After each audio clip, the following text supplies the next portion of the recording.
Mesdames, Messieurs, bonsoir. Je suis très ravi de souhaiter la bienvenue dans le 39e numéro de cette émission, Le Grand Rendez-vous. Aujourd'hui, nous sommes dimanche 26 octobre 2025, le dernier rendez-vous, bien sûr, de ce 10e mois de l'année 2025. Et notre invité, ou la personne que nous avons en plateau aujourd'hui, c'est le président du mouvement Bâtir le Togo, Maître Jean Yaovi Degli. Et c'est vous qui avez demandé qu'il revienne parce que vous voulez savoir sa lecture de l'actualité politique au Togo aujourd'hui, après la sortie du gouvernement et les autres actualités, pourquoi pas. Il a accepté notre invitation et c'est un plaisir pour nous de lui dire une fois encore, bienvenue, bonsoir. Bonsoir, Monsieur Atiga, bonsoir à tous les téléspectateurs de Pyramide TV et bonsoir à tous ceux qui ont souhaité que je revienne faire une petite analyse pour eux. Merci. Ok, nous allons commencer avec, disons, de l'éducation ou bien la sécurité routière. Il y a eu un accident sur les rues du Togo et 5 humanistes français ont perdu la vie. Est-ce que de Gaulle, on en fait assez pour la prévention routière au Togo? Non, je pense que la prévention routière au Togo, tout ce qui concerne la sécurité routière au Togo, souffre énormément. Et permettez-moi de rappeler un certain nombre de choses. La sécurité routière nécessite non seulement l'entretien, d'abord la construction de bonnes routes, l'entretien régulier de ces routes, le contrôle que l'administration, notamment la police, a sur ces routes, l'éducation des citoyens qui utilisent ces routes-là. Et chez nous, nous sommes défaillants sur tous les points. En ce qui concerne les routes et les infrastructures, les routes que nous avons faites, quand ce ne sont pas des routes qui sont délabrées, qui ne sont pas faites du tout, qui ne sont pas construites du tout, qui ne sont pas bitumées, celles qui sont bitumées, mais vous voyez ces routes-là, là-dessus, des crevasses de temps en temps, qui attendent. Il n'y a aucune brigade routière, c'est-à-dire des gens chargés de faire le contrôle régulier et puis de signaler que ces routes sont en train d'être endommagées. Or, quand vous avez une petite crevasse comme un nid de poule sur une route, mais quand l'eau s'infiltre là-dedans, ça finit par se détruire et le trou s'élargit. Alors, qu'est-ce qui arrive?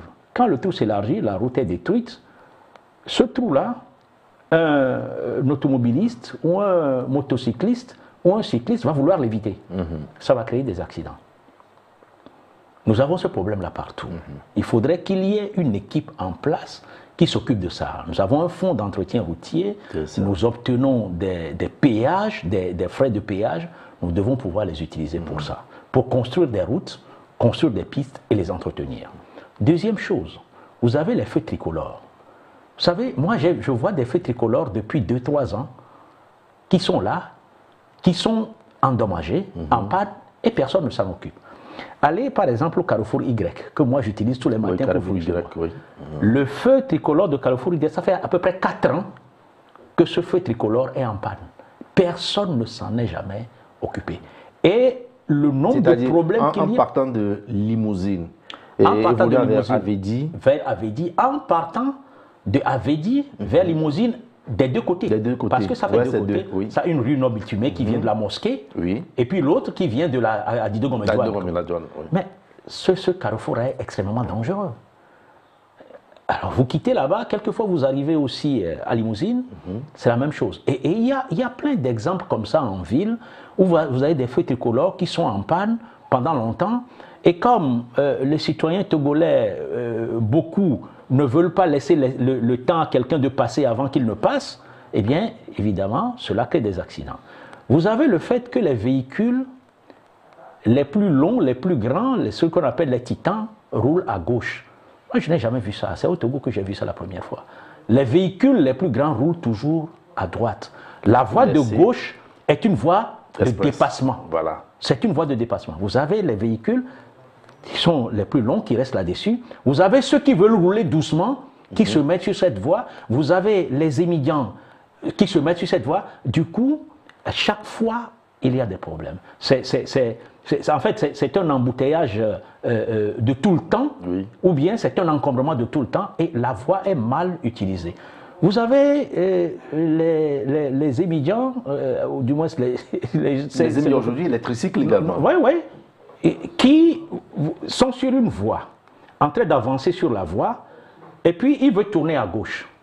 Pour tourner à gauche, il va à gauche sur la voie qu'il est en train d'emprunter avant d'arriver sur la voie principale sur laquelle il va. Ça n'existe nulle part.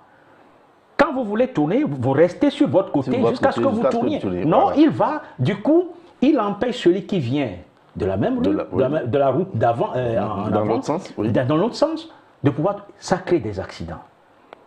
Vous avez les problèmes de permis de conduire. Je crois qu'il faut être honnête. Il faut instaurer un permis de conduire même pour les motos.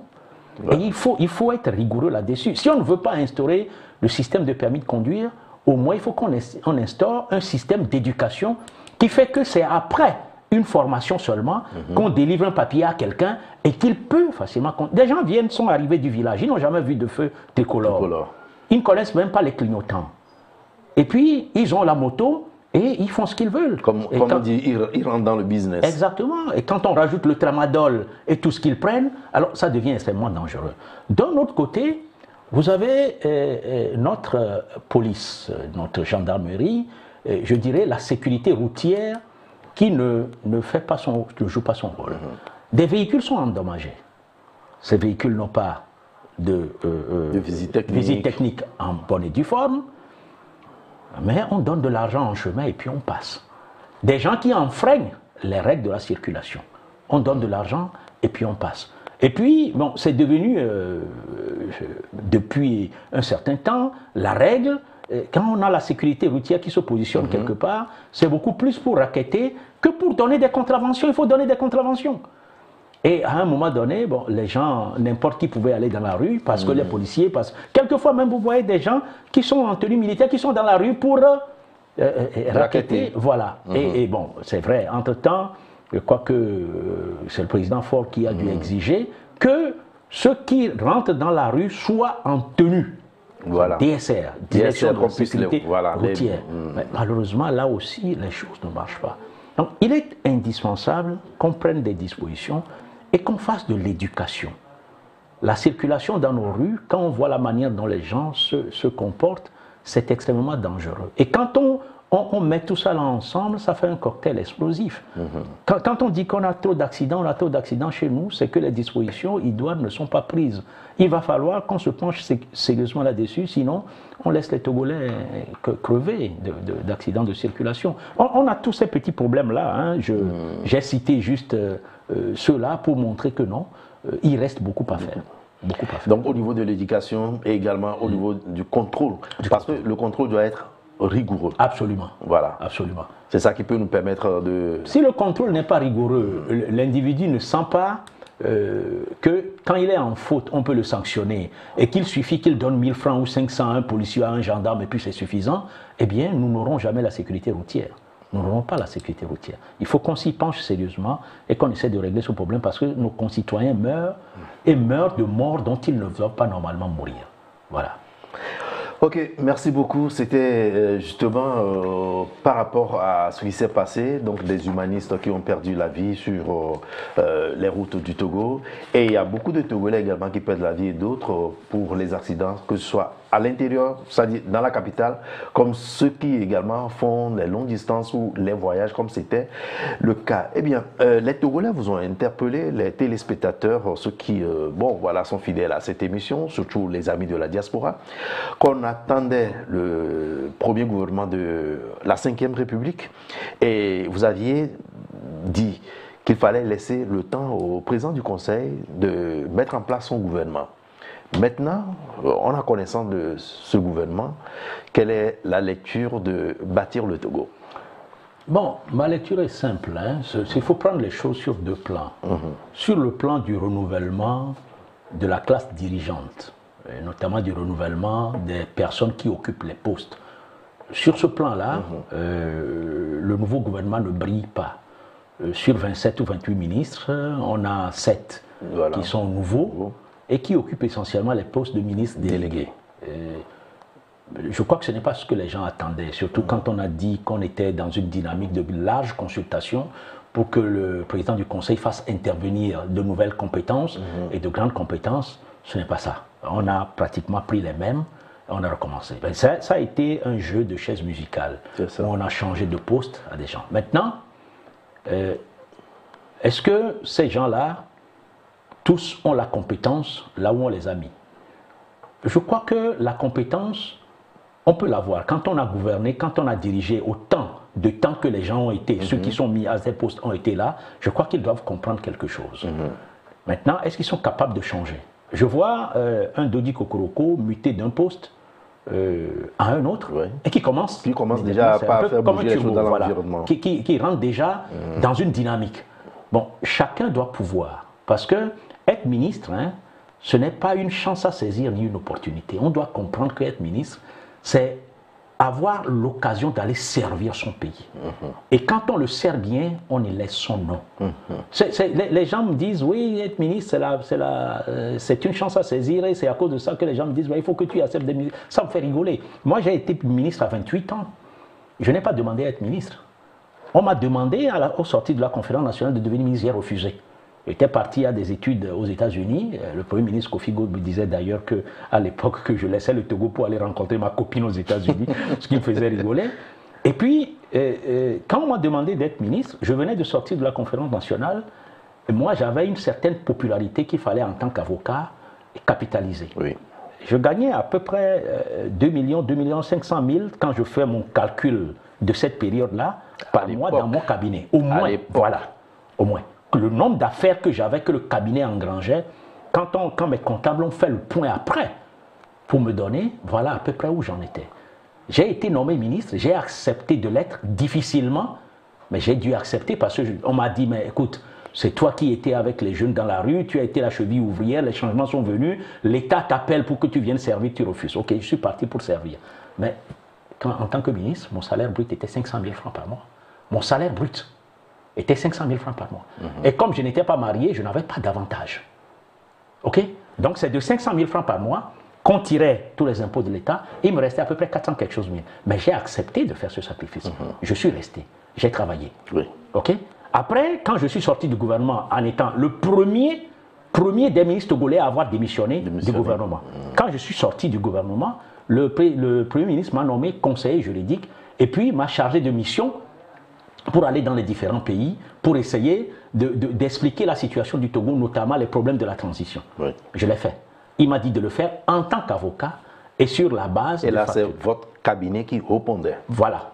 Donc, j'ai fait ce travail, j'ai adressé des factures, une première qui faisait 5 millions quelque chose, une deuxième que j'ai adressée plus tard qui tournait autour de 16 millions, et parce que c'est moi-même qui faisais les frais. Les déplacements, c'est de ma poche. Donc, frais et honoraires compris.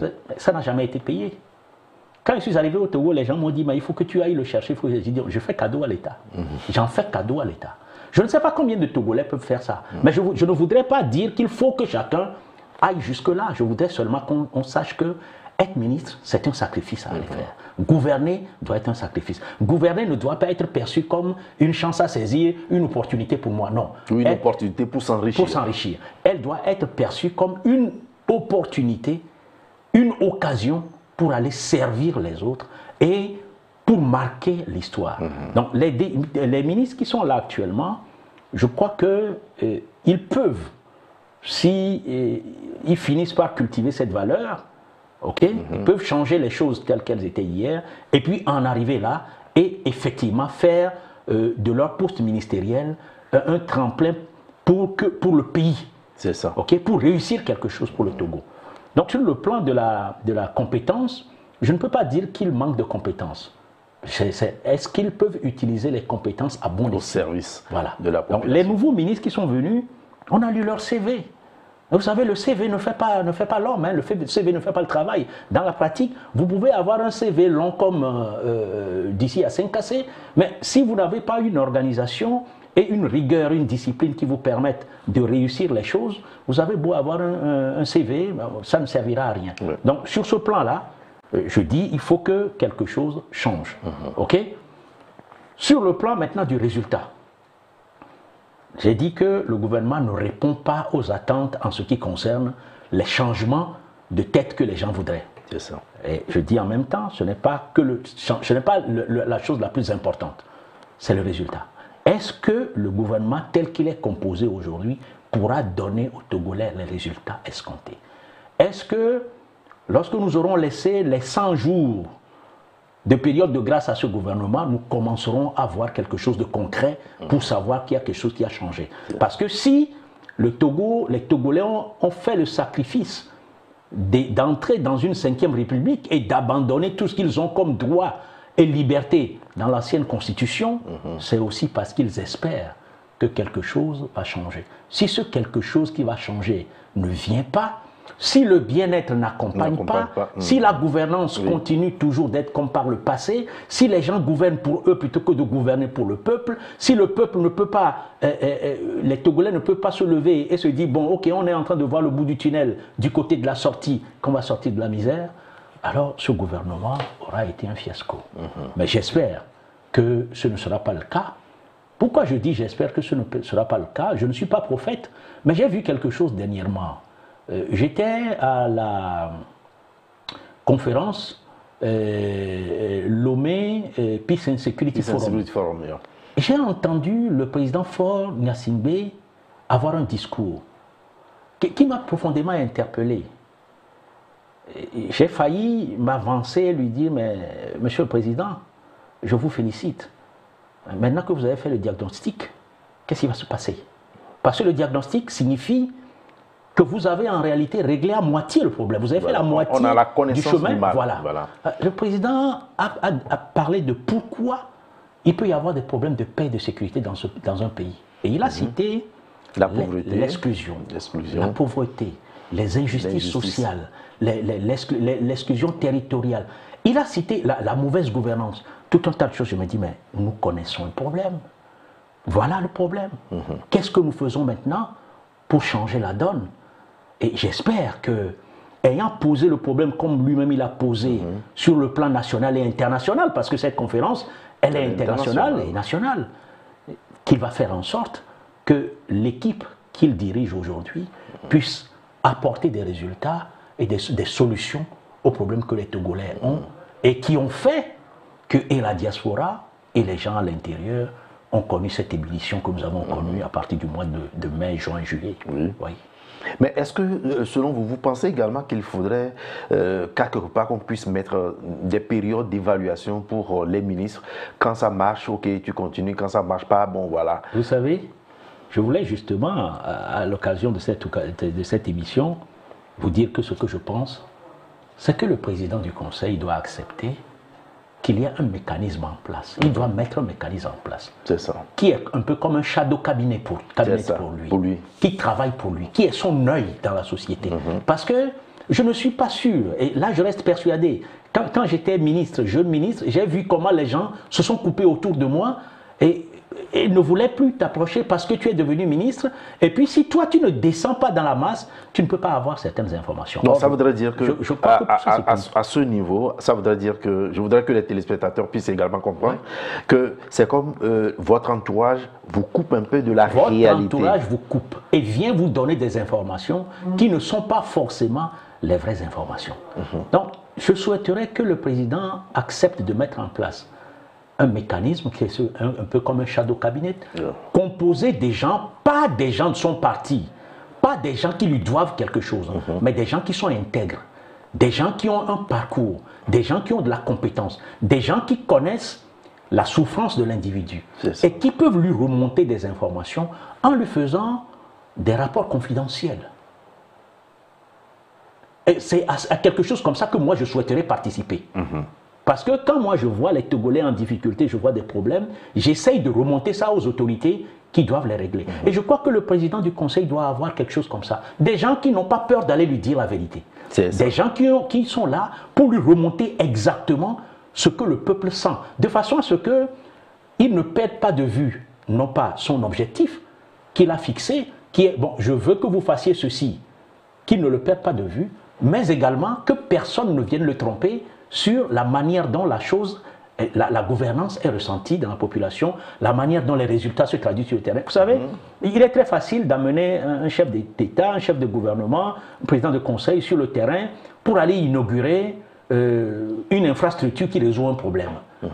Tout autour, il y a 1000 problèmes. Comment fait-il pour le savoir?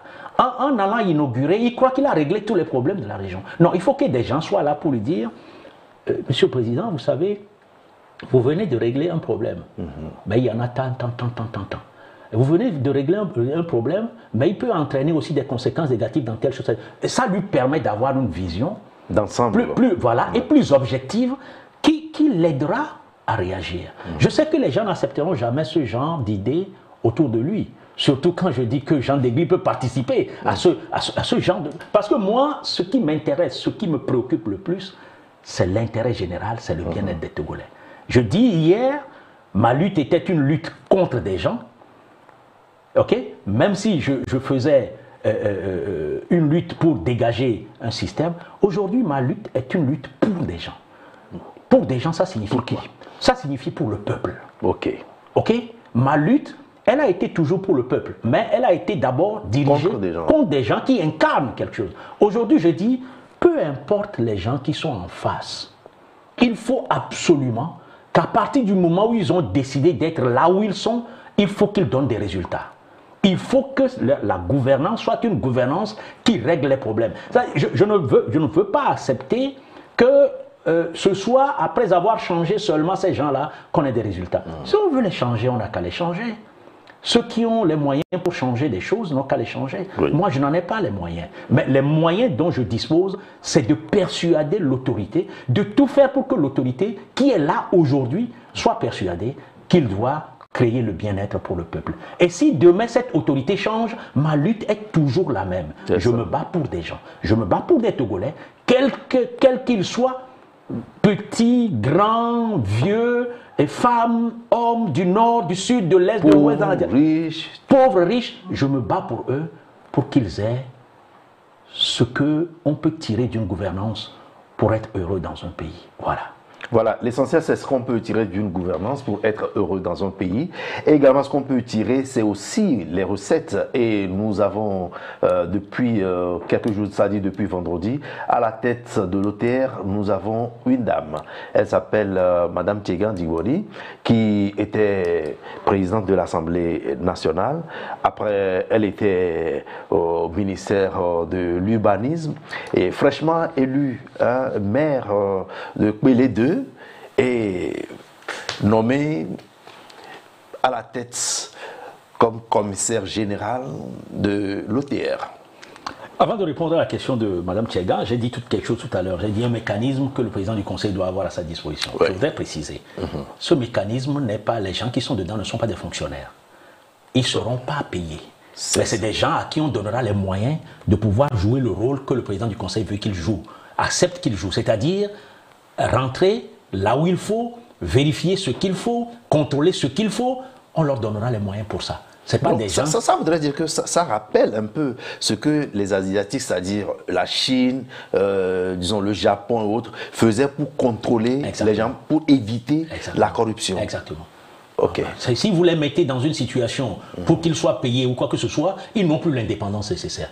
En tout cas, personnellement, si moi je dois être d'un mécanisme comme ça, je souhaite qu'on laisse les histoires de salaire, d'indemnité de côté, qu'on me donne les moyens pour aller faire le travail. Je ne vais quand même pas continuer de faire ce travail-là ou bien faire ce travail-là sur ma poche. Ouais. Je m'occupe déjà de beaucoup de jeunes enfants qui sont démunis et qui sont des orphelins. Donc, si on met en place un système comme ça, ça ramènera au président du Conseil la réalité du terrain. Et ça lui permettra d'adapter chaque fois ce qu'il fait et même de voir les résultats de ce qu'il met en œuvre comme politique, des projets qu'il a. Bon, ok. Non, j'insiste là-bas. Donc ça voudrait dire que, selon vous, le président du Conseil doit avoir, disons, deux tableaux de bord. Un tableau de bord qui est complètement avec ceux qu'on connaît, qui travaillent avec lui, qui sont dans le gouvernement, et un autre tableau de bord qui concerne les gens qui sont dans l'antichambre pour vérifier sur le terrain ce qu'on demande à ceux qui sont, disons, visibles, ce qu'on leur demande de faire. Voilà. Okay. C'est-à-dire l'équipage doit être surveillé. C'est ça. Ok. Le timonier, je sais pas on le dit, utiliser ce terme, le timonier, c'est celui qui est au gouvernement. Le capitaine doit être informé, non pas uniquement par les membres de l'équipage, mais par d'autres personnes qui surveillent et qui lui ramènent des informations que son équipage ne lui apportera pas. Parce que vous voulez que quelqu'un qui est ministre aille dire au président ça ne va pas, mais il va être sauté.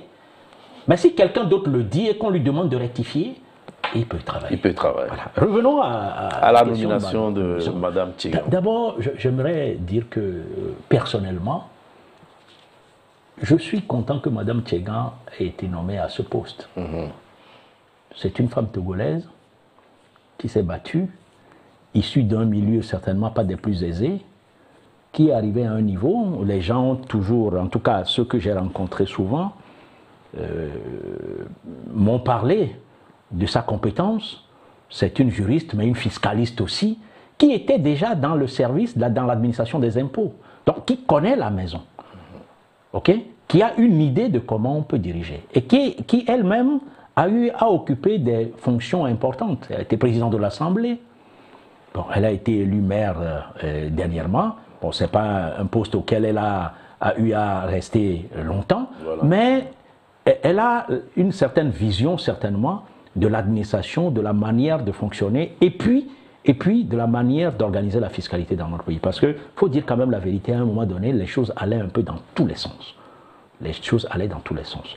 Maintenant, elle est là. Qu'est-ce qu'elle va faire? Est-ce que ça va être mieux que ce qu'on a connu hier? Nous l'espérons. Et Mme Tchegan est aussi un exemple pour les jeunes filles qui vont à l'école. Oui. Pour les jeunes filles de notre pays. Ah, attention, moi aussi je peux y arriver jusqu'à tel niveau. C'est aussi important. OK?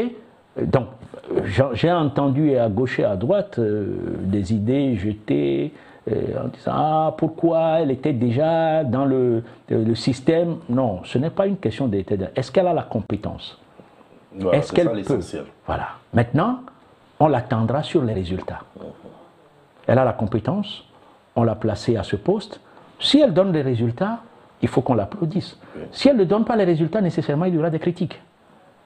Okay? Donc, il ne faut pas partir de l'idée que oui, c'est quelqu'un qui a été déjà du régime ou du moins qui est proche du chef de l'État, qui est du parti, voilà. Du chef de conseil, du président du conseil du parti. Donc, non. C'est-à-dire, les a priori, les préjugés, il faut que nous les évitions. Madame Tchegan a été toujours présentée comme quelqu'un qui a de la compétence. Moi, je connais des gens qui ont été à l'école avec elle. Au lycée, pardon. Pas quand elle était à l'université. Au lycée déjà. On dit que c'est quelqu'un qui est compétent, qui a de l'intelligence. Maintenant, cette intelligence doit pouvoir s'adapter à ce qu'on lui a donné de faire. OK? Ce qu'on lui demande de faire. Mais si elle adapte son intelligence et si elle nous sort quelque chose de très intéressant en ce qui concerne la fiscalité togolaise, applaudissements. Si elle ne le fait pas... Ouais, là, il faut dire que pour les hommes d'affaires au Togo, ceux qui sont dans le business, dans le commerce, même les jeunes et tout, beaucoup se plaignent un peu de la fiscalité. La pression fiscale est trop forte. Voilà. La pression fiscale est trop forte. Il y a eu une exagération à un moment donné. Il ne faut pas étouffer les gens. L'impôt peut tuer l'impôt. Il faut permettre aux gens de travailler pour ramener de l'argent pour que l'impôt prenne sa part. Voilà. Mais il faut tout prendre sur l'impôt. Je continue de sortir cette histoire-là où les gens vont au tribunal, quelqu'un qui n'est pas payé par son débiteur, voilà. Qui est obligé de passer par un tribunal, qui passe par un tribunal. On dit que la justice est gratuite. Les frais que vous devez payer sont précisés dans notre code de procédure. Dans nos tests, clairement, les frais que vous devez payer. Vous gagnez un procès, après avoir perdu de l'argent avec des avocats, les frais de justice et tout, et puis on vous dit de venir payer les 5% de la créance et de la condamnation avant de pouvoir l'exécuter. Vous n'êtes même pas sûr, en payant les 5%, que dans l'exécution de la décision, votre débiteur sera capable de vous payer. On vous demande de venir payer 5%. Et quelquefois, ces 5%-là, pour certains, ça fait des dizaines de millions. Oui. Ça peut faire des centaines de millions. C'est un non-sens. Et puis ça crée un certain déséquilibre et une inégalité des citoyens par rapport à la justice. Pourquoi celui qui n'est pas passé par la justice pour recouvrer sa créance, il a recouvré tranquillement? Moi qui passe par la justice, parce que je ne vais pas aller faire de la vengeance privée, je passe par la justice en disant, bon ok, l'autre ne veut pas me payer, le débiteur ne veut pas me payer, je passe par la justice et je suis obligé de payer. C'est comme une punition. C'est comme le fait de passer à la justice pour avoir une décision est une punition. Ça n'a pas de sens. Donc, il y a plein de choses comme ça qui ne se comprennent pas. Et puis, donc, des pressions au niveau des procédures, en principe, qui devaient libérer les gens dans leur tête, dans leur façon de faire. Nous allons observer une pause, et cette pause sera plutôt un petit soupir. Suivez Pyramide TV sur le canal numéro 440 du bouquet Canal+. Oh, Pyramide TV, la télévision au sommet. Ok, la télévision au sommet, vous êtes sur Pyramide TV, l'émission c'est le grand rendez-vous. Et nous avons en studio avec nous monsieur, ou bien maître Jean Degli, qui est le président de Bâtir le Togo. Eh bien, le sujet que nous allons aborder maintenant, ça parle également du Togo, l'Assemblée nationale. L'Assemblée nationale n'a pas encore un président, il y a les vice-présidents. Et mardi, il y a élection pour désigner un nouveau président de l'Assemblée nationale qui va succéder à M. Adédié, qui est aujourd'hui au gouvernement. Observateur, analyste politique que vous êtes, quel profil serait meilleur pour les Togolais? Le profil le meilleur, je ne sais pas si je peux parler du profil le meilleur, mais le profil que je souhaiterais qu'on ait, c'est quelqu'un qui est capable de diriger une assemblée. Parce que il n'est pas donné à tout le monde de diriger des hommes, hein, des hommes et des femmes. Hein. Quelqu'un qui est capable de savoir concilier aussi les oppositions, et puis quelqu'un qui est capable d'avoir en vue l'intérêt général. Parce qu'on a une assemblée monocolore. On peut décider de faire n'importe quoi. Et donc, si on ne tient pas compte de l'intérêt de nos concitoyens, de ce pays, de la terre de nos aïeux, on peut venir faire prendre n'importe quelle loi. Okay? Même quand le gouvernement envoie un projet de loi, il faut que les députés soient en mesure de discuter, qu'ils soient en mesure de faire des corrections qu'il faut, qu'ils soient en mesure de poser les bonnes questions au ministre qui vient représenter le gouvernement, ministre commissaire de gouvernement, et qu'ils puissent apporter les touches nécessaires. Ce n'est pas une caisse de résonance. Donc, quelqu'un qui est capable de faire ce travail-là, c'est la personne que les Togolais, en tout cas le Togolais comme moi, souhaiteraient avoir. Voilà. D'accord. Eh bien, les 117 communes du Togo ont désormais les maires et les adjoints, mais les maires travaillent pour la communauté. Il y a les préfets qui s'occupent de l'organisation, qui se sont occupés de l'organisation de ces élections et autres. Mais on parle de décentralisation, on parle de déconcentration. Aidez-nous à comprendre les deux thèmes pour comprendre également le travail que les uns et les autres sont en train de faire sur le terrain.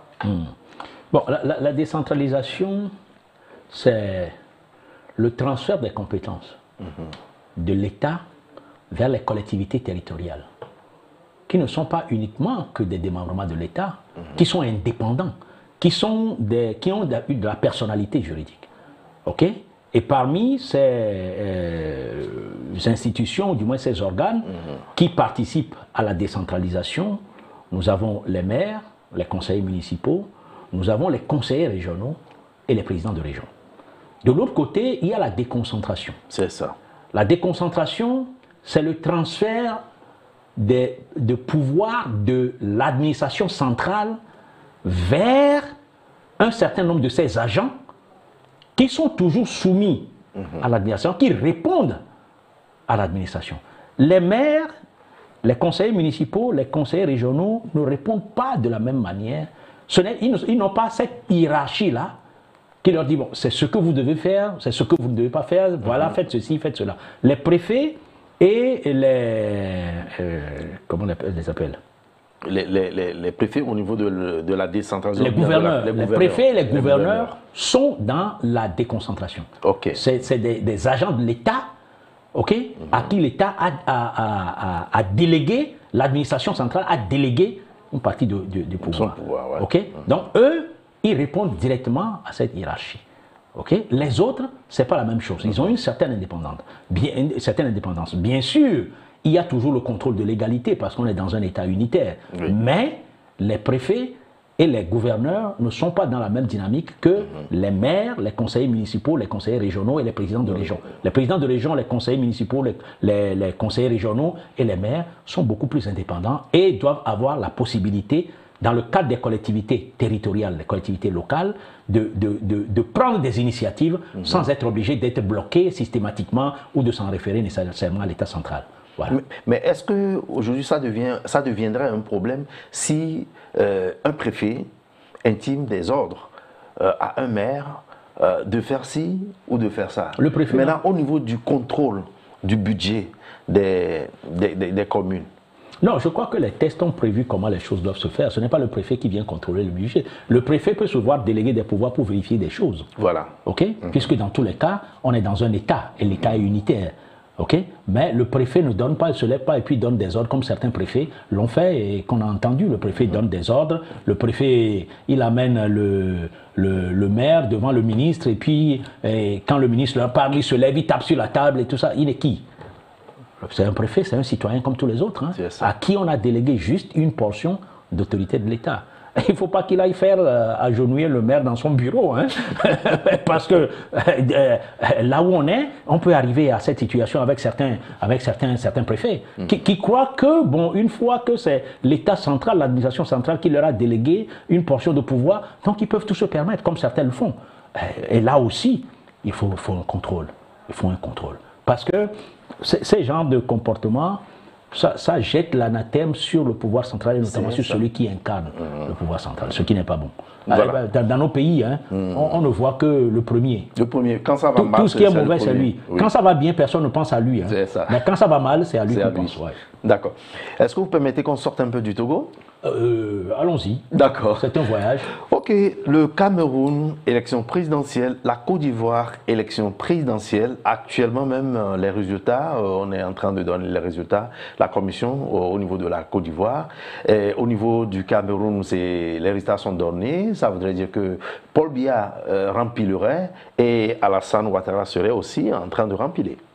Oui. C'est ça la réalité de l'Afrique. Hein. Ces pays ont choisi de garder pour le Cameroun un nonagénaire au pouvoir, pour la Côte d'Ivoire probablement un octogénaire.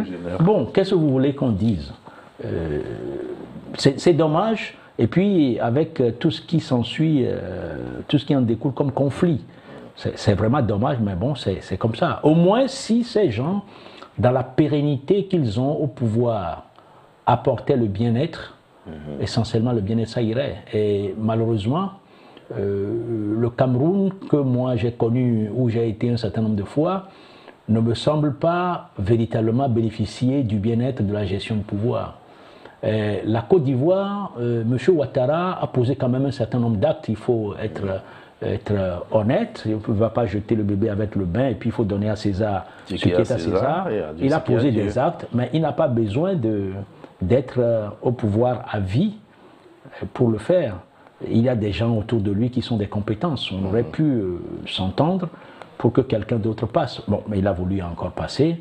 Bon, il y est. Ce qui est plus dommage, c'est le fait qu'on n'ait pas pu s'entendre pour que d'autres têtes de pont importants participent à ces élections. Bon. C'est-à-dire ceux qui sont supposés être des poids de l'opposition. C'est ça, des poids. Que ce soit au Cameroun ou en Côte d'Ivoire, je crois que c'est le même schéma. Oui, c'est le même schéma. Est-ce que c'est le même schéma qui serait en train de se préparer au niveau du Bénin? Parce que le principal parti d'opposition, les démocrates, aujourd'hui, vraisemblablement, ne seront pas sur la ligne de départ. De ce que j'entends à gauche et à droite, sans être prophète et sans préjugés, j'ai peur qu'on aille vers là. avec cette seule différence quand même, cette différence qui est de taille, que ce n'est pas Patrice Talon qui va se présenter. Voilà, qui va se présenter. Okay? C'est quelqu'un d'autre de son parti, qui sont son ministre de l'économie notamment. Romuald Wadani, qui va se présenter. Mais bon, si nous passons par là et que les démocrates n'arrivent pas à se présenter, et à chaque fois, vous voyez, vous vous rendez compte que c'est le droit qu'on utilise. C'est la loi qu'on utilise. Oui. Les juristes, nous sommes dangereux. Hein? On manipule la loi dans tous les sens. Non, mais c'est ça. Ouais. C'est le droit qu'on utilise. Chacun y va avec son interprétation. Mais oui, mais le juridique devient du juridisme. Absolument. Au Cameroun, c'est la loi qu'on a utilisée. Contre Kamto, Maurice Kamto. Oui. Mais en Côte d'Ivoire, contre Gbagbo, Thiam Gbagbo, c'est la loi qu'on a utilisée. Et puis ici, les démocrates, c'est la loi. Oui, c'est là aussi le danger. Quand on est dans la démocratie, hein. Quelquefois nous crions, oui, la démocratie c'est bon, mais là aussi c'est travers, hein, où les gens, on met en place les lois, on crée les lois, c'est la dictature de la majorité, la démocratie. Ça, oui. Que des lois, mais Patrice Talon a mis en place un certain nombre de textes qui ont bloqué pratiquement les démocrates. Voilà, position. Bon, cela étant, l'essentiel c'est qu'on s'en sorte sans heurts. Voilà. Parce que nous n'avons plus besoin de ça. Bon, en Côte d'Ivoire, c'est Laurent Gbagbo, une grande figure de la politique africaine, qui serait simplement en train de se retirer parce que sa dernière sortie, il disait que lui, il prend de l'âge et il ne croit pas être candidat pour se succéder à la tête de son parti politique et que l'aventure présidentielle, il n'a qu'à prendre comme il ne veut pas. Est-ce que c'est une déception ou c'est plutôt une juste décision? C'est une juste décision. Vous savez, à un moment donné, il faut savoir quitter les choses. Sinon, c'est elles qui vont vous quitter. Ce sont elles qui vont vous quitter. Donc, il faut savoir quitter les choses. Gbagbo a fait son temps. Il a fait tout ce qu'il pouvait. Il a voulu imprimer quelque chose à la Côte d'Ivoire. Il a été arrêté en chemin, malheureusement par la main impérialiste. Il faut dire la vérité. Il faut dire la vérité, il faut dire les choses telles qu'elles sont. Voilà, par la main impérialiste. Il n'a pas pu le faire. Il n'est pas Dieu. La Côte d'Ivoire résistera, que Gbagbo soit là ou pas. La Côte d'Ivoire résistera avant que Gbagbo ne vienne. Donc, c'est une bonne décision qu'il a prise de se retirer. C'est important. Il faut savoir se retirer à un moment donné. Ce que beaucoup de dirigeants ne savent pas faire. Il faut savoir se retirer. C'est très important. Nelson Mandela avait la possibilité de retirer. Ouais. Et même si les intentions le créditaient de 78%, mais il s'est retiré. C'est le genre de personne à qui le peuple va demander, même si vous mourrez, faites un autre mandat. Voilà. Hein? Alors qu'aujourd'hui, c'est des gens comme Paul Biya. Seule la photo suffit. Il va faire un mandat après son décès. Et quand c'est après son décès, on va organiser. Quand il aura fait le dernier mandat après son décès, on va profiter de ce mandat pour organiser sa succession. C'est terrible. Vraiment, ça fait rire. C'est dramatique, hein? C'est dramatique. Mais est-ce qu'aujourd'hui en Afrique, on peut essayer de pousser la réflexion pour essayer de voir, est-ce que la démocratie telle que nous l'avons acceptée, telle que nous l'appliquons, est-ce qu'il n'y aurait pas une alternative qui pourrait être propre à l'Afrique, qui pourrait profiter peut-être de ce qu'on a pris de l'Occident, de ce qui se fait en Asie, et également de ce que les Africains peuvent mettre comme une touche particulière? La démocratie n'est pas le problème le plus important, c'est la gouvernance. C'est la gouvernance. C'est-à-dire, quel que soit le régime qui est mis en place, si la gouvernance est normale et qu'elle permet de satisfaire les besoins vitaux fondamentaux des citoyens, de leur apporter du bien-être, je crois que l'essentiel est là. C'est vrai, la démocratie permet beaucoup plus les libertés. C'est ça. Mais nous avons vu, après les révolutions des années 90 en Afrique, c'est à quoi la démocratie a conduit. Quand vous voyez le Niger aujourd'hui dans sa situation, c'est parce que la gouvernance a été mauvaise. Le Mali, c'est parce que la gouvernance a été mauvaise. Le Burkina Faso, c'est parce que la gouvernance a été mauvaise. Une démocratie dans laquelle la gouvernance ne serait pas une bonne chose, ça ne servirait pas à les populations. Oui. Ok? Mais si les populations sont obligées de perdre les libertés ou certaines libertés, il faut au moins qu'elles gagnent quelque chose sur le plan de la gouvernance, sur le plan du bien-être. Et c'est ce que la Chine fait. C'est ce que la Corée du Sud avait fait jusqu'à dans les années 90, au début, avant de devenir démocratique. C'est ce que la Thaïlande a fait, c'est ce que le Vietnam fait. Les gens qui gouvernent ces pays ont la fibre patriotique. Ils ne sont pas là pour patrimonialiser l'État, pour transformer l'État en bien personnel. Ils sont là pour rendre service, pour gouverner, pour servir, pas pour se servir. Vous voyez, ce ne sont pas les gens de personnes à qui on donne la nourriture du bébé et qui mangent la nourriture en donnant les doigts au bébé pour se lécher. Non, ils donnent la nourriture au bébé, ils se lèchent les doigts. Ok? C'est ça qui permet cette fibre patriotique, cette volonté de faire quelque chose, de marquer l'histoire, de marquer ses concitoyens, cette vision que ces gens ont, tout cela fait que les Asiatiques évoluent sans forcément être dans la démocratie comme démocratie occidentale. Mais ça évolue. Mais l'Afrique a connu aussi des dirigeants comme ça. Julius Nyerere en Tanzanie. Julius Nyerere n'était pas un démocrate. Il n'avait pas mis de démocratie en place, mais il a conduit son pays de la manière la plus honnête possible. Et personne ne peut dire que Julius Nyerere a détourné un rond de la Tanzanie. Jerry Rawlings, qui a renversé la dictature et les démocraties et les dictatures qui sont succédées au Ghana au début des années 80, qui a réorganisé son pays. Il a réorganisé son pays. Ce pays, moi j'étais jeune à l'époque, j'étais au collège, mais le Ghana c'était une catastrophe. On appelait quelque chose calaboulé. C'est-à-dire c'est la corruption à haute dose, à son maximum. Tout ça là, c'était le Ghana. J'allais chez mon grand frère qui était à l'ambassade du Togo au Ghana, mais pardon, on commandait du sucre à Lomé avant de pouvoir en avoir. Des gens étaient là, les gens sont assis sur le système, les gens ont créé un système de... je ne sais pas, de multiplication des blocages, ok, pour que les prix flambent. Ok. Et quand il est venu, il a réorganisé. Il a dit, je mettrai en place dans ce pays des institutions telles que même si le diable vient gouverner, il ne pourrait pas les changer. Et aujourd'hui, les Ghanéens se sentent bien là-dedans. Le Burkina Faso, quand Sankara avait été au pouvoir, ce n'était pas la démocratie. Mais Sankara, jusqu'à aujourd'hui, son nom est resté. Il a fait de très bonnes choses pour le Burkina Faso.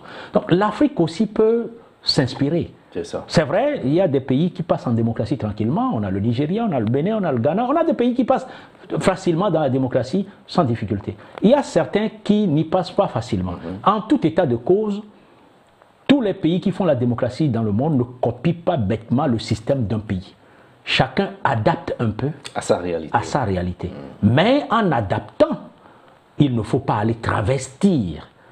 Et puis en adaptant, il ne faut pas adapter pour se pérenniser uniquement au pouvoir, surtout si on ne peut rien donner à ses concitoyens.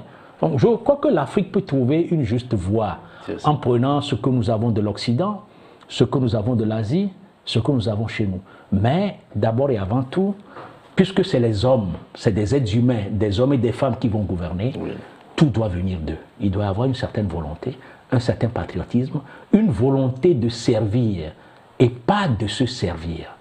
Un désir de donner quelque chose. Je crois que ça, c'est vraiment important. Vous revenez sur ça. Absolument. Servir et non se servir. Et non se servir. Il faut une vision et transcrire cette vision dans la réalité. Et c'est ça qui fait que votre nom est resté. Ce n'est pas les rues que vous-même vous avez nommées à votre nom qui feront demain que votre nom restera. Sinon, si vous n'avez pas fait de bonnes choses pour un peuple, demain, les gens enlèveront, dès que vous serez passé, les gens enlèveront votre nom. Et le régime qui viendra vous suivre sera obligé de dénommer ces rues. Alors que si vous avez posé des actes positifs, bien, quel que soit le régime qui vient, votre nom reste. C'est comme en Centrafrique aujourd'hui, rien ne porte le nom de Bokassa. Mais c'est ça. L'histoire ne retient pas qu'il a apporté du bien-être à son peuple. Il faut que les Africains, que nous descendions de notre conception, de la boulimie de l'avoir plus que l'être, la volonté du pouvoir, de pouvoir exagérer. Il faut que nous sortions de ça. Mais ce n'est pas facile. Quand je parle comme ça, les gens me disent, vous parlez comme un pasteur. Non, je ne parle pas comme un pasteur. Les gens ont fait ça. Ils ne sont pas morts. Les gens ont fait, ils ne sont pas morts. Pourquoi nous, nos pays, les Africains, ne peuvent pas faire la même chose? les Washington, les Lincoln, leur nom est resté jusqu'à aujourd'hui parce qu'ils ont apporté quelque chose. Voilà, voilà. Donc il faut que nous aussi, chez nous, l'on pense d'abord, qu'on ne dise pas, en matière de gouvernance, la charité bien ordonnée ne commence pas par soi-même, elle commence par l'autre. Il faut pas la satisfaction de l'autre. Exactement. Il faut satisfaire l'autre d'abord. Et comme celui qui travaille à l'hôtel vit toujours de l'hôtel, eh bien, quand vous gouvernez et que vous donnez satisfaction, nécessairement, les retombées viennent sur vous. C'est ça. Voilà. Eh bien, nous allons parler un peu de l'insécurité au niveau de l'Afrique subsaharienne, c'est-à-dire le terrorisme. Et nous allons parler de 2 anniversaires. Sinon, le 20 octobre dernier, c'était l'anniversaire du décès de Kadhafi. Et le 21, le lendemain, c'est Sarkozy qui rentrait en prison. Et cette date restera aussi comme un anniversaire pour lui. Maintenant, quelle lecture faites-vous de cette situation? Est-ce que, comme d'autres le disent, la nature est toujours, elle pèse toujours dans sa justice et également dans ce qui doit revenir à chacun? Monsieur Atiga, le 21 octobre 2025 ne restera pas uniquement comme un anniversaire pour Sarkozy. Il restera comme un anniversaire pour la France et comme un anniversaire pour le monde occidental. C'est ça. La première fois qu'un président, un ancien président de la République en France, va coucher en prison. Donc c'est un anniversaire. Et c'est un anniversaire pour le monde entier. Voilà. Parce qu'on évoquera ça demain. L'histoire retiendra que tel président de la France, qui s'est fait appeler Bismuth, Paul Bismuth, est passé par la case prison. Ok? C'est très important. Et je vais vous dire, on nous apprend le paradis et l'enfer. Ça, c'est un peu ce que la religion a créé pour nous permettre de rester sur la bonne voie. Le paradis et l'enfer n'existent nulle part, ils sont ici. Il n'y a pas de paradis dans les cieux quelque part. D'ailleurs, on a pénétré les cieux, on est parti sur la Lune, sur d'autres planètes. On n'a pas trouvé le paradis, ni l'enfer. Le paradis est ici, l'enfer est ici. La nature règle ses problèmes elle-même. C'est ça. Vous lancez une pierre contre un mur, elle vous revient à la figure. Ok? La plupart du temps, nous n'avons pas l'esprit de discernement pour savoir que ce que nous avons semé est ce que nous sommes en train de récolter. Et quelquefois, la récolte est tellement loin de la semence que nous oublions.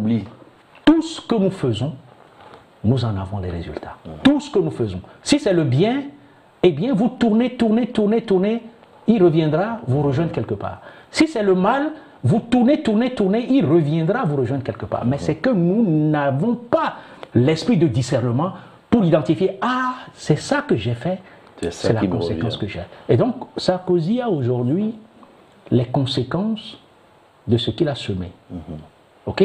Le nombre de personnes qui meurent dans le Sahel aujourd'hui, c'est à cause de l'assassinat de Kadhafi, de la déliquescence de la Libye. Et tout ça là, attendez, si effectivement on dit qu'il y a un Dieu, je crois que ce Dieu c'est la nature, il est dans la nature et il vous répondra. Donc il est en train de recueillir les fruits de la semence qu'il a faite. C'est sa récolte qu'il a aujourd'hui. Voilà. Et les pays qui aujourd'hui luttent farouchement contre le terrorisme, d'autres pays, tous les pays luttent contre, mais c'est eux qui sont au front. On parle du Mali, on parle du Niger, on parle également du Burkina Faso et aussi au nord du Togo. Le Togo est aussi dans cette danse. Et maintenant, au niveau du Burkina Faso, le capitaine Ibrahim Traoré veut donner une nouvelle façon de faire, de voir les choses, une nouvelle façon d'appréhender ce qui est burkinabé. La dernière fois, dans une de ses déclarations au cours de la semaine de l'industrie, il disait qu'aucun meuble de luxe ne serait plus importé vers le Burkina et tout ce qui concerne l'administration va être produit au Burkina, même les tas de bancs et tout avec les élèves, il demande aux élèves de créer, de trouver une solution pour pouvoir pour faire en sorte que les richesses du pays ne soient pas, ou bien les devises ne partent pas du pays, mais que ça soit distribué entre Burkinabés. Oui, merci. Avant de répondre à cette nouvelle idée, cette nouvelle vision du président Ibrahim Traoré, laissez-moi rendre un hommage mérité à tous ceux qui sont au front dans les différents pays pour protéger nos populations contre ce fléau qu'est le terrorisme aujourd'hui, et particulièrement les Togolais qui souffrent dans la région septentrionale, nos militaires, nos soldats qui sont au front, qui exposent leur vie pour que nous puissions, vous et moi, parler à la télévision ici aujourd'hui. Sans eux, je crois que nos pays auraient été déjà balayés par ce djihadisme qui est un fléau terrible, qui est une guerre asymétrique, est une guerre invisible, qui fait beaucoup de mal. Je voudrais leur rendre hommage et présenter mes condoléances à ceux qui sont décédés, aux parents de ceux qui sont décédés, et prompte guérison à ceux qui sont blessés tous les jours. C'est important. Nous devons les porter dans nos cœurs, dans nos prières, et puis souhaiter qu'un jour ils reviennent et qu'ensemble nous puissions célébrer une meilleure époque, une paix sérieuse dans nos pays. En ce qui concerne la proposition du capitaine Traoré, je crois que c'est important que l'Afrique cesse de tout importer. Non. On ne peut pas continuer d'importer, alors que nous aussi, nous sommes capables de créer. Et ce que nous créons, nous le méprisons. Ce que l'Occident a créé, c'est ce qu'on nous a appris à mépriser ce qui est chez nous. OK? Et à n'accepter que ce qui vient de l'étranger. Il faut que nous commencions à consommer nos propres produits, à créer des choses chez nous. Les chaises sur lesquelles nous sommes assis, si ce n'est pas nous qui les avons créées, nos populations peuvent les copier. Voilà. Nous ferons les mêmes choses. Moi, dans les années 80, quand j'ai commencé à faire des meubles dans mon salon, j'avais connu un jeune homme. Je lui ai présenté un catalogue qu'un ami m'a donné, un ami qui est revenu de la France m'a donné, avec les meubles européens tels que c'est fait. Je vous assure, tout, il me les a redessinés. J'étais dépassé. Et tous ceux qui sont venus voir ces meubles chez moi ont dit, mais comment il a fait? Et qui s'appelle Kokouvi. À partir de cet instant, mais Kokouvi est devenu le menuisier de beaucoup de mes amis. C'est ça. Nous pouvons faire aussi des choses. Et puis il a créé des chaises pour moi avec un style. On peut démonter la chaise totalement, la plier, l'amener là où on veut et puis la remonter. Je me suis dit, nous avons aussi de la compétence. Pourquoi nous devons tout prendre chez le blanc?